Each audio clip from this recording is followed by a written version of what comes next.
Hajim dengan pasukannya bermain ngotot seakan mengisyaratkan kepada PSSI bahwa pelatih Indonesia sebelumnya sangat lebih baik dari yang sekarang. Tidak biasanya Haji Memoriasu dengan pasukannya membabat habis timnas Indonesia di Jepang.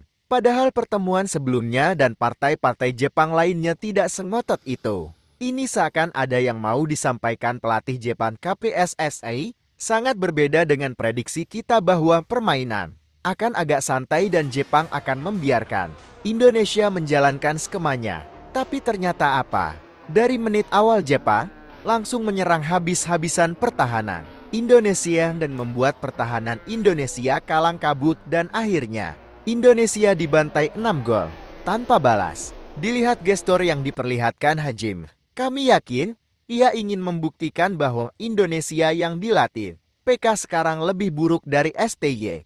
Kenapa demikian? Dulu kita masih ingat di saat era STY, Hajim pernah mengatakan bahwa Indonesia beruntung mendapatkan STY karena telah berhasil membentuk pondasi yang kuat di timnas Indonesia. Namun karena blunder fatal yang dibuat PSSI hasilnya jadi loyo berantakan. Dan saat itu, Hajim juga yakin timnas yang dipegang STY akan mendampingi Jepang lolos langsung Piala Dunia tahun 2026. Namun apa yang terjadi setelah STY tidak lagi menangani timnas Indonesia? Pelatih Jepang telah membuat pernyataan yang sebaliknya tentang timnas Indonesia.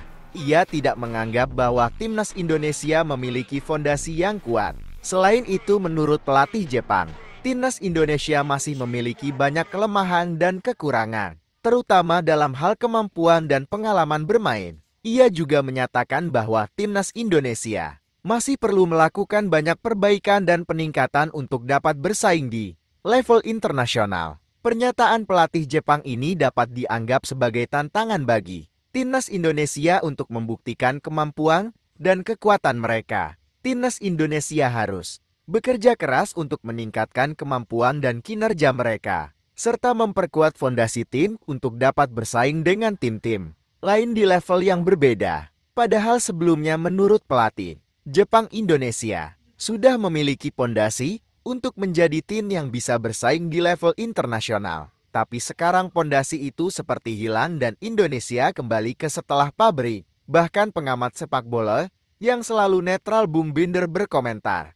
Melalui YouTube-nya dia menilai tim Jepang memang lebih baik. Tapi kekalahan 6-0 itu tidak wajar karena pemain Indonesia juga pemain berkualitas Eropa. Menurutnya perlu ada evaluasi bagi jajaran pelatih timnas Indonesia jika ingin lolos ke Piala Dunia. Selain itu, menurut Bung Binder, Indonesia tidak bisa main dalam satu unit sehingga tidak bisa menciptakan peluang. Dan ia pun mempertanyakan soal taktik yang diterapkan oleh Patrick. Taktik apa yang sebenarnya diterapkan oleh Patrick? Indonesia sama sekali tidak bisa menciptakan peluang. Bahkan penguasaan bola pun tidak ada. Timnas kalah telak dari segi taktik, kecepatan dan kondisi fisik. Ini harus diperbaiki.